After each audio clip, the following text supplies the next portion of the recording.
go in, lock in, work on your own shit. We're basically like trying like if a team of AI agents can like build an agency or not. It's basically like you're building an alter identity for yourself, right?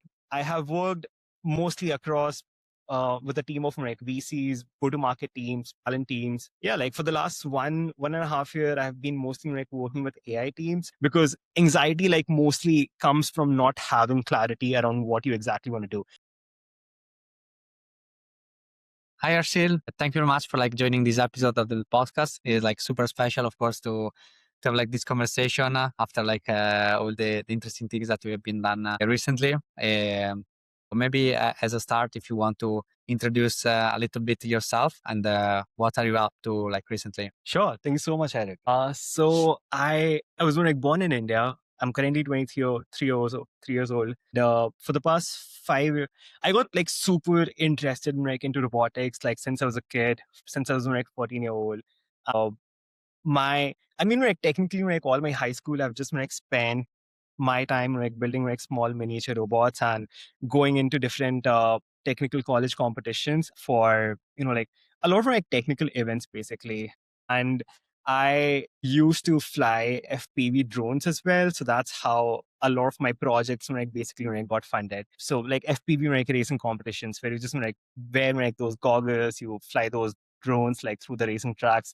So that's how I've spent like majority of my time since childhood. I got into the startup world like since a very early age itself. Like we started building this edtech company called the Side Path when I was like in high school, and we wanted to build like I've always been like spend a lot of my time like learning things like on the internet. And I wanted to like build like a platform for all the Gen Zs like out there. So we started like a company called SidePath, offered a lot of like alternative education courses, like in a much more interactive environment. Right? So we know like back in 2020 and 2021, pre-recorded courses like platforms like Udemy, Coursera, they all had like a completion rate of like less than 3%. So we wanted to like build like a more interactive model. So we ended up like partnering up with like 15 colleges across India. We had like a few mentors on board it, and we had a community of like 10,000 Gen Zs like across pan India. So I was like spending majority of my time building that company, having fun with other people, hosting meetups, and post that I ended up working in crypto for almost 4.5 years. Got accidentally basically like so one of our like marketing advisors back in the company, the tech company itself, Sidepath, he ended up referring me to this crypto company, and I had no work experience. Like I knew nothing about crypto basically, and I came from a technical background, but I ended up like getting an opportunity to do marketing for a side crypto contract basically. So I just jumped in, took the offer, and that's how it all started basically. So I worked in crypto for almost like 4 years, and I have worked mostly across with a team of like VCs, go-to-market teams, talent teams. Yeah, like for the last one and a half year, I've been mostly like working with AI teams, doing AI systems for operational teams and mostly like non-tech founders. Yeah, so that's pretty much I think. Wow. And then like before like starting the podcast, you're mentioning that next week you're going to the network school of like Balaji. So I think that Yes. is also like super cool if you maybe want to like share a little bit what is about it, why are you going there and what's special about it? Yeah, so network school, it's a pretty interesting concept, right? So I have been following Balaji, I think like since my early days of crypto. So Balaji was actually in the core team of this centralized exchange called Coinbase. Like it's a huge one right there in the US. And Balaji was very passionate about network societies, right? So like decentralized societies, like how a team of people right, can come in like all together, contribute resources and build like a network state nation rank of their own, right? Like run on their own rules. So network school, I feel, is a place like among like all of my friends like who go there, like it's probably like one of the best spots where you can just go in, lock in, work on your own shit because your accommodation is sorted. Your they offer like private rooms. They also like offer like shared rooms as well. All your meal plans are sorted. So all the meals and everything, it's curated by Brian Johnson itself, like the longevity guy who's working on reverse aging. So your food is sorted. They have a 24/7 co-working space. They have a content studio as well. So if you're a creator, you get access to, like, to all the resources. They also have a 24/7 gym. So that's sorted. There's a beach nearby, like 5 minutes like, from the walk. So you can just like go play volleyball like, with the friends.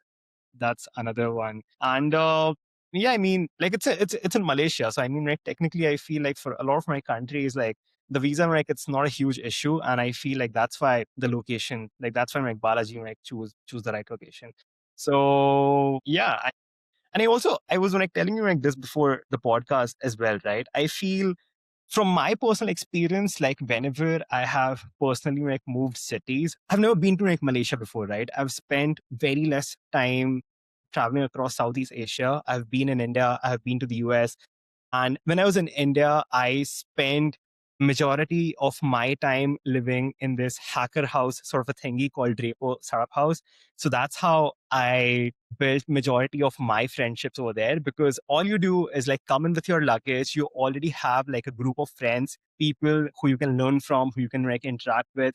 And it gives you like a good head start for a new journey, right? Like sort of a thingy. And I was like telling you this before as well. Like when I went to the US, like for the first time, Silicon Valley Fellowship was the right space like, for me personally, because I knew no one in San Francisco. I had no idea for like where to go attend events or where to meet people or where to hang out. You offered me your co-working past like in 44 Montgomery. So there was a huge thingy. And they're all like happened like because of the fellowship itself, right? I ended up like becoming good friends with Christian. It's like all of these guys like from my fellowship batch itself. Like we went out for dinners, we went out like for hackathons, we spent time traveling together across California.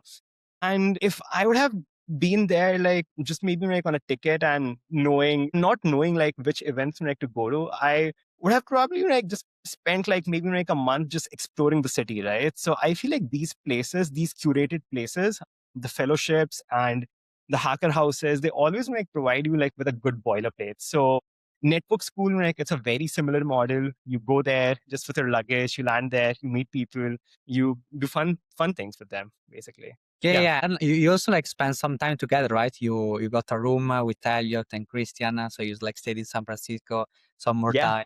Actually, like Elliot got married like this weekend. There have been like other fellows attending his marriage in Colombia. So I think that has been like really amazing. We also already got like Elliot in the podcast. There's also like the episode Oh, about yeah, I've seen that. how I've he moved, seen that. what he's building This is a and good one. everything. So Yeah. that's pretty cool. You basically work like in many different fields like robotics, AI, crypto. Your recent experience was also in VC. So like maybe if you want to share a little bit how you got that opportunity and what did you learn? What were like the main insights? Yeah, sure. So all of it like happened. I was like working in crypto before. I worked in crypto for almost like 4.5 years. When I was leaving my last company, so there came like a phase in my life where crypto is too infra heavy, right? And as a product guy who's not too technical, but also like not too much like on the business side of things, I realized like I'm too much passionate about like building on the application layer rather than like on the infra side of things. And crypto is like too infra heavy.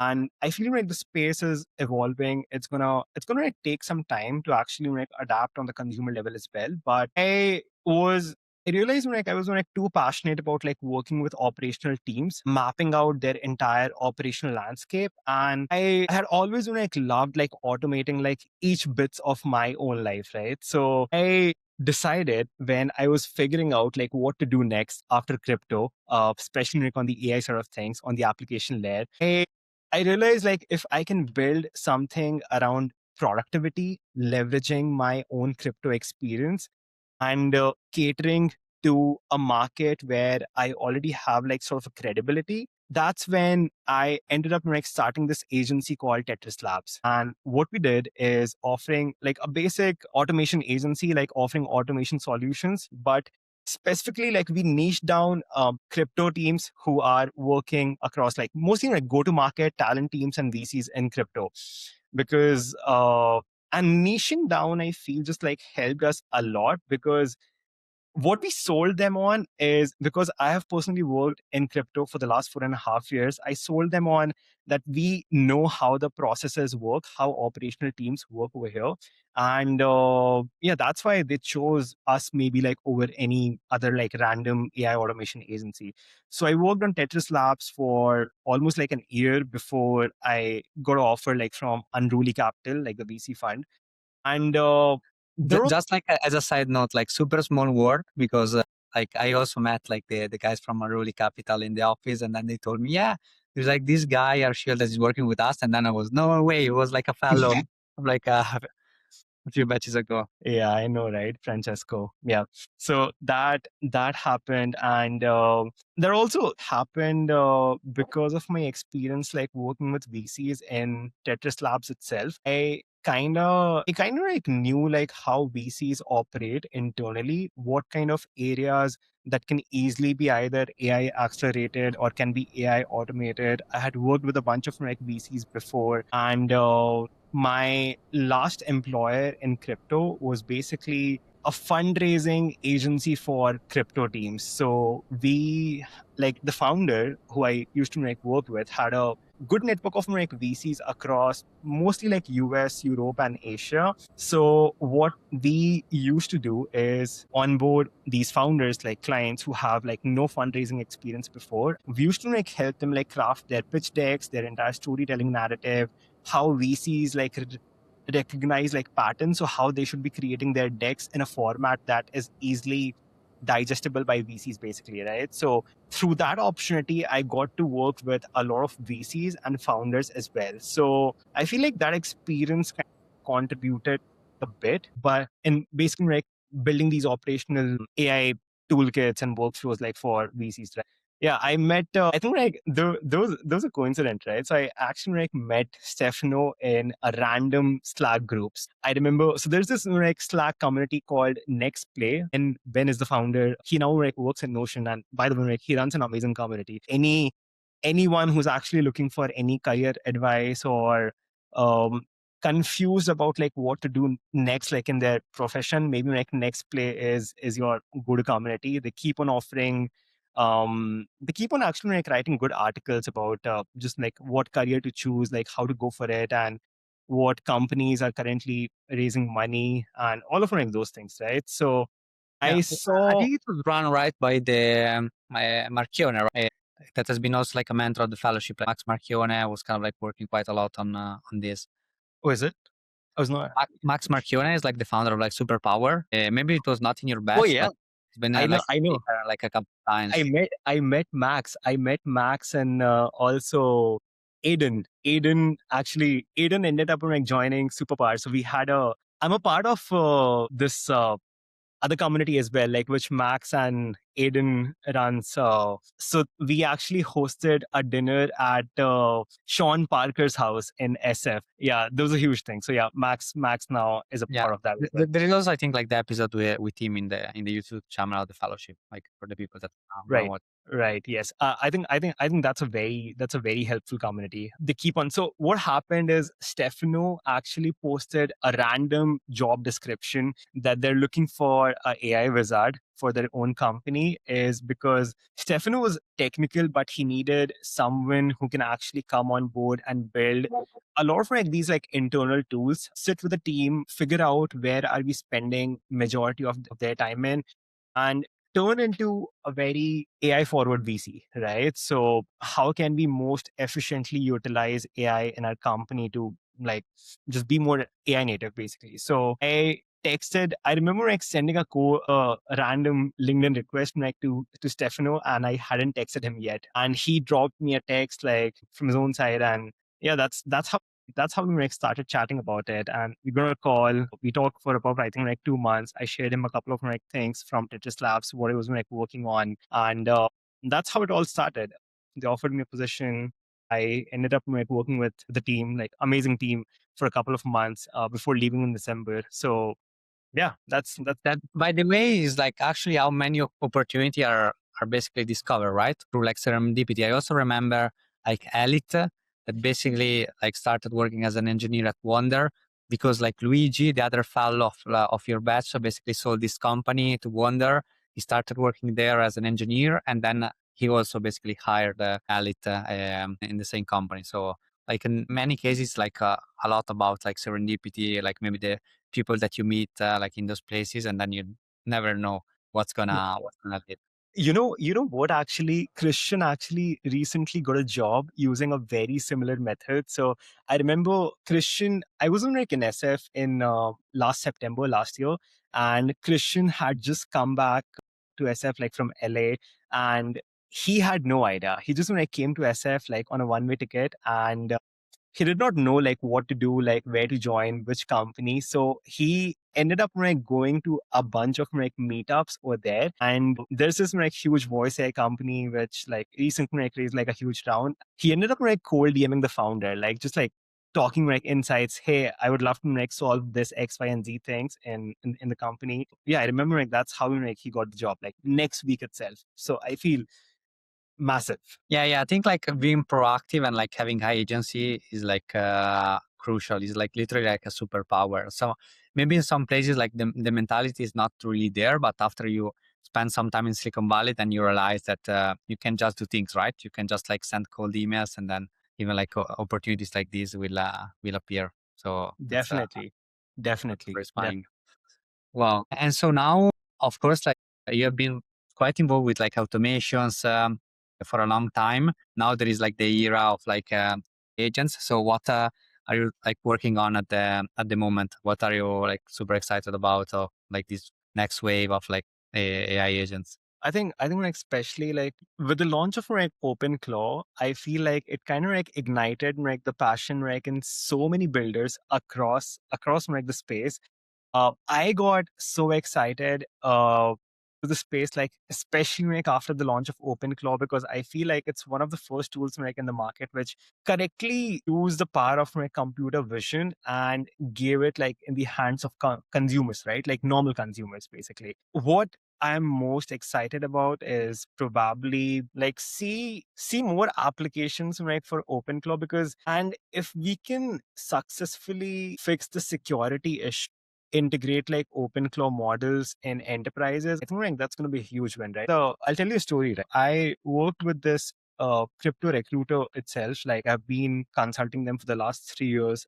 It's called Uptop Search. Dan is a very good friend. I've been working with him for the last 4 years. And Dan is a non-technical founder, right? And he recently installed OpenClaw.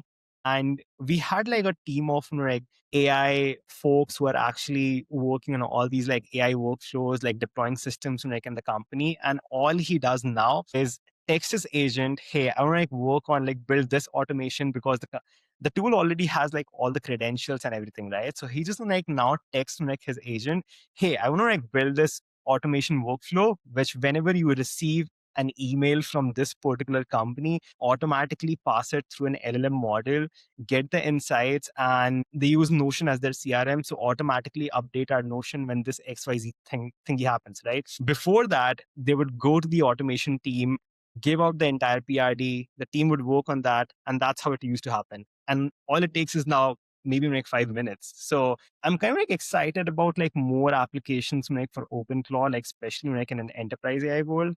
And this is like something like I've also like been working on. It's kind of a version 2 of Tetris Labs itself, the service-based agency that we used to run before. I got quite excited about AI native agencies, like, because I mean, human capital, I personally feel has gotten to a point where, like we can just like hire a bunch of like AI agents and like to get something done, right? I don't know like if it's a good thing or if it's a bad thing, especially for the economy, but for people who are actually like doing business like that's definitely that cuts you out like a huge margin, right? So we're building the version 2 of Tetris Labs, a complete AI native agency. We will have like a team of like AI agents like working in the background for these clients. And yeah, like I mean, we're basically like trying like if if a team of AI agents can like build an agency or not. Like that's what you're working on. Yeah. Yeah. I think like still connected to this, you should probably like reach out to Oliviero Pinotti, that we also did a podcast episode with him, that he's doing like YC now. So I think he has the demo day next month, and he's also like building a company on top of OpenCrawl. So like building a lot of like AI agents for companies, actually for like automating stuff and everything. Makes sense. Super, super interesting. Maybe like another topic that might be useful is that like you have been building since you are like 14 years old, right? And now you are like 23, still relatively young. Has there been like some periods that you experienced like burnout or like maybe a lack of motivation, and maybe what was helpful for you to kind of like reconnect and like being able to kind of like be back on building mode and excited about what's happening in the future? Yeah, I think Silicon Valley Fellowship like was a huge one for me. Like definitely, like I was like completely like clueless like in my life. I had like no idea like where to go, what to do. So Silicon Valley Fellowship, like that was a huge one. But definitely, I feel like whenever I get confused about like what to do next in my life, I feel like it's mostly just about like spending time with the right people, right? Either like it's going to hackathons, or the best thing that you can do is like spend time in hacker houses, like just go somewhere, live there like for a month. Remember Farza did such a great job like building like that sort of a builder community like in SF, like with build space and everything. They gave everyone a space to work on all their creative ideas basically, right? They used to like host these sessions, which I remember like being a part of, nights and weekends, where you can just like go in with any creative idea. It's like a 1 month thingy, so you can work on anything that you want. Like either like it's creating movies, it's creating a project, it's creating a video, or like anything like that sort of, right? So it's always just like being in the right space and you will figure things out. For me personally, the Draper Startup House, like they're also like did like a huge job. I did not know like what to do next in life, so I just like went there and I just like spend time like building with the right folks. And hackathons, I feel like are also like a huge part of that. Like you can just like go in and maybe like join a team, right? Like if you're like not, you already like have acquired skills from all these years of experience. When you don't have like a direction, you can just like go into a random hackathon and you can just like join like any of the teams who you feel like is working like on an excited idea, right? I think that also like contributes to like a lot, because once you like, when you're not motivated, like all you're doing wrong is that you lack direction. That's the only thing, because anxiety like mostly comes from not having clarity around what you exactly want to do. And when you get that direction along with a people who are working, who are sharing like the same vision, I feel all of it, like anxiety and everything, like it just fades away basically, right? So you just gotta find the direction, that's it, and just be in the right spaces, I feel. Yeah, It helps. you mentioned like the Draper school, like Draper University. That of course you attended the one in India, but there is also like one here in the Bay Area that we Right. also like visited a couple of times during the patches of the Silicon Valley Fellowship. There has been also like a fellow, Luca, that from Uruguay. He basically was able after the fellowship to kind of like get funding from Draper, and then also like attend like the accelerator, like the startup school. And even like the building is like quite incredible because there are like all those like superheroes around. So it's Right. quite a fun place to visit and to Mm. spend time Is on. it just like one there like in the Bay Area, or there are like multiple Draper So houses? basically, we visited the one in San Mateo that they have Okay. like multiple buildings. So there are one building where people are actually working, so kind of like working space, and then Got it. another building where there is even like the swimming pool, like people are living there. So yeah, I think like they do like many of those like mm, acceleration programs for like even different stages. Maybe people that are like very in the early stage, like idea phase. Other people that already have like some traction. So I think it's quite interesting. And maybe like another thing that was like quite I guess like a fun experience was attending like a Shark Tank India. So how did you get involved also with like this experience, and how was it? putting you outside of your comfort zone and talking No, we were with the sharks? and we were like all quite young back then. I remember like I had just like turned I think 18 when we got into the Shark Tank finale. It was like back in 2021. I was building this company called The Side Path, which was essentially like an alternative education platform for young Gen Zs who don't want to go through the typical academic route of doing basic like engineering, right? And engineering curriculums like in India are pretty outdated, right? Like they've all like been following the same like 20-year-old frameworks like which have like no use in the modern day times. So I have spent like majority of my time learning things, being a part of communities like online, like on the internet itself, right? And we wanted to build a place for other Gen Zs where they can come on board, they can learn about maybe it's illustration or it's filmmaking or it's ethical hacking or web development, like all in a much more interactive fashion. Like, and back in 2021, like I remember like there was like the market was like so huge and the competition was so less. Gagan Biani, who was the former founder of Udemy, had just left his company and started a new company called Maven. And Maven was an exact competitor of what we were exactly working on, but selling to a very premium ticket audience. They were offering courses for like starting at like $990, right? Which were not affordable for a lot of like Indian population as well because of the price parity thingy. But so we wanted to build like a sort of a community for all these Indian students, typically like below 23, 24-year old, because this is like the age group where majority of the population is just like exploring what to do like with their life, like their profession. Yeah, there was like quite an like, interesting idea. We ended up like building a community of like around 10,000 of these students like across India, did some collaborations. So we had like early traction where pre-revenue, we were like doing great in terms of um just gaining popularity among all these students. Shark Tank had just come to India in 2021. They were doing their first seasons. We randomly applied. We had no idea if we were going to get selected or no. We were a team of like four core people back then and a couple of like interns working with us. Pretty small company. All of us were taking like no salaries, working like from an apartment. I decided like, the same year itself, I decided that I don't want to go to a physical college, but rather I shifted out of my hometown, got a flat like in a random city. All of us, like all four of us, like we shifted together and started spent majority of our time like building that companies. Shark Tank was an interesting experience, but I feel it was like more of a reality show, right? So much more than the funding part. It's more like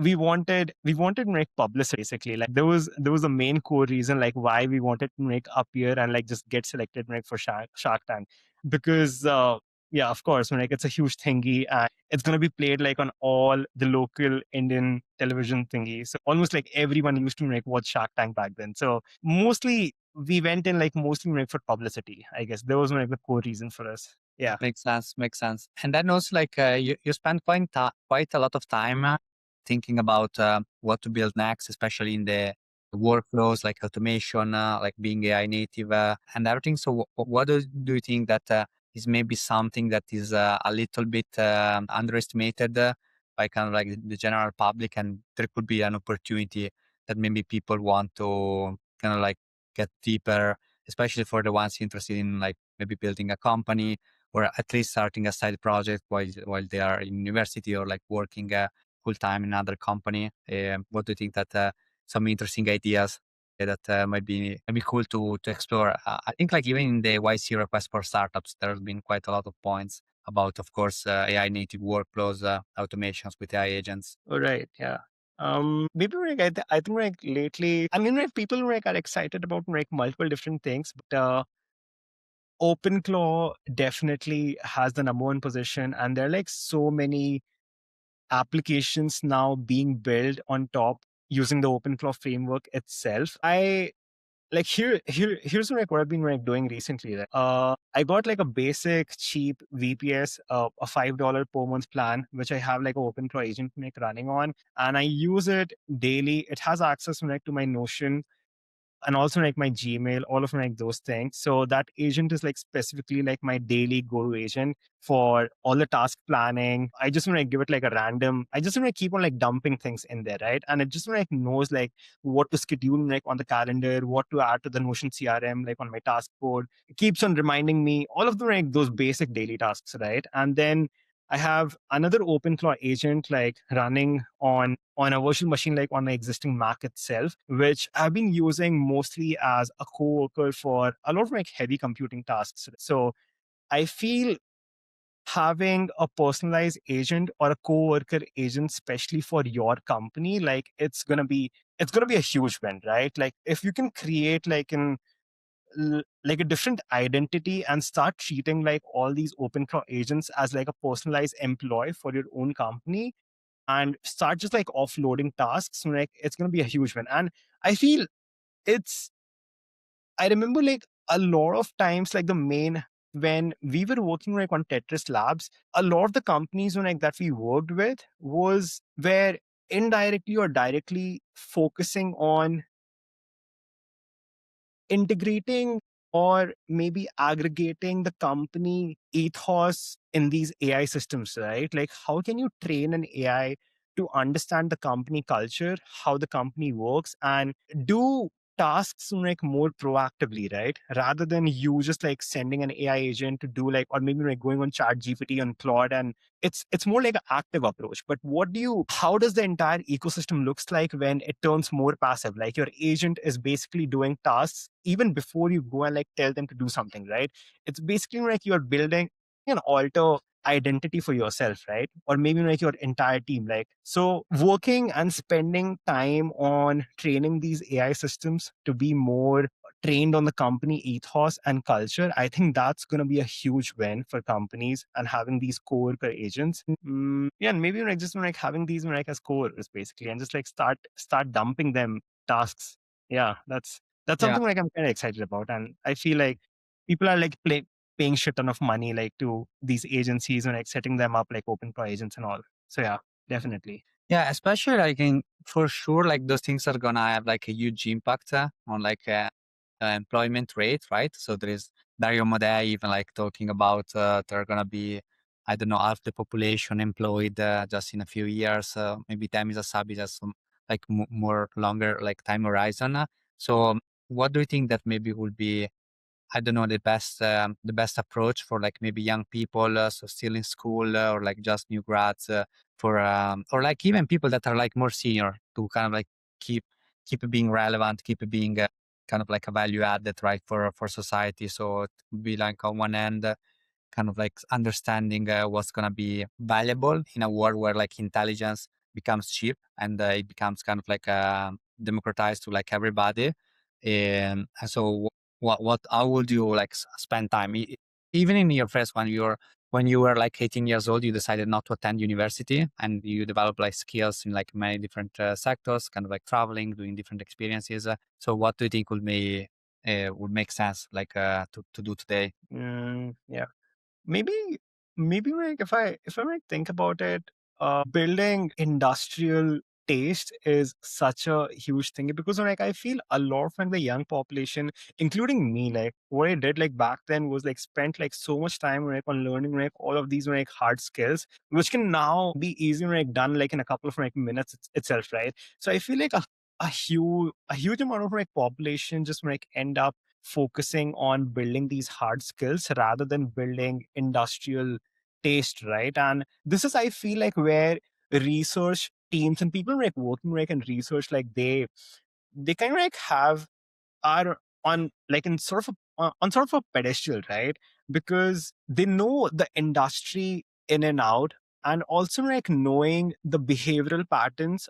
Say for example, like if you're like working in consumer, right? If you just pick one niche, like say talent teams, like companies like Merck or a lot of these like AI native talent platforms. If you're passionate about like recruiting the HR space, just knowing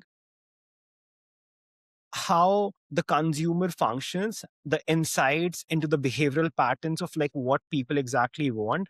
So having that industrial taste, I feel like is going to be a huge thing. So maybe just like spending like 50% of your time on just like talking to like users, acquiring that taste, and maybe then not just offering your hard skills like to these companies when you're looking for a job, but also insights into what can you do with a particular feature in this product that is going to let the consumers like use this xyz thingy over maybe like any other competitors like in the market. So I feel like that is going to be like a huge win, like especially like for early grads, I feel. Yeah, absolutely. And yeah, like maybe as a kind of like a conclusion, is there like some particular resources that are you like reading so far, or like that you're watching, consuming, like something that you'd recommend? I don't know, like a newsletter, like a movie, a book, yeah, podcast. Like honestly, like I've been like watching a lot of like these vloggers like on YouTube, but maybe I don't know. I mentioned like for early grads like who are actually like looking to break into startups, I feel like Next Play is an amazing community. They keep on posting about a bunch of like companies who are just raising their rounds and hiring early employers. So for breaking into startups, I feel Next Play is a good community. Otherwise, apart from that, spending like a lot of like time on Twitter also like does a huge thing. And in terms of like resources, we've been reading.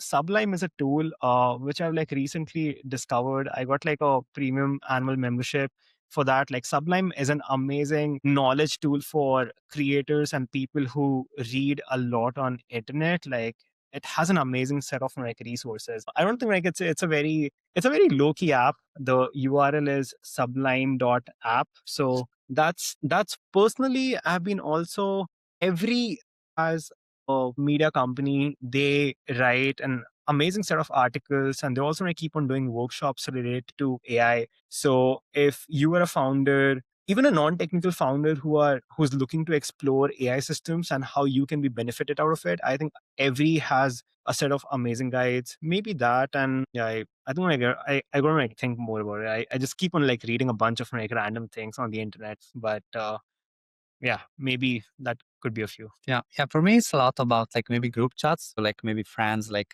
sending me a lot of material, and then I get maybe onto rabbit hole with that, and then I chat with Cloud Code to like learn more and expand on that. So I think maybe having the right set of people that that guy is like super into AI agents, like that person is like super into, I don't know, like another field, like financial markets. So that's Yeah. a good combination. Maybe like people, and especially like when you're talking about early grads, like we can talk about like Max's community, right? Next chapter. People can just like go and apply for next chapter. I think like that's an amazing community. I keep on like meeting a bunch of talented folks like from there itself. So next chapter, people should like apply to next chapter. And Yeah, amazing. Cool. Thank you very much, Ashil, and all the best for your trip in Malaysia for your network school. I think it's gonna be thank you so much. super Thank you fun. so much, Eric. Thank Thank you. you. All the best. Awesome. Cool. I'll see you.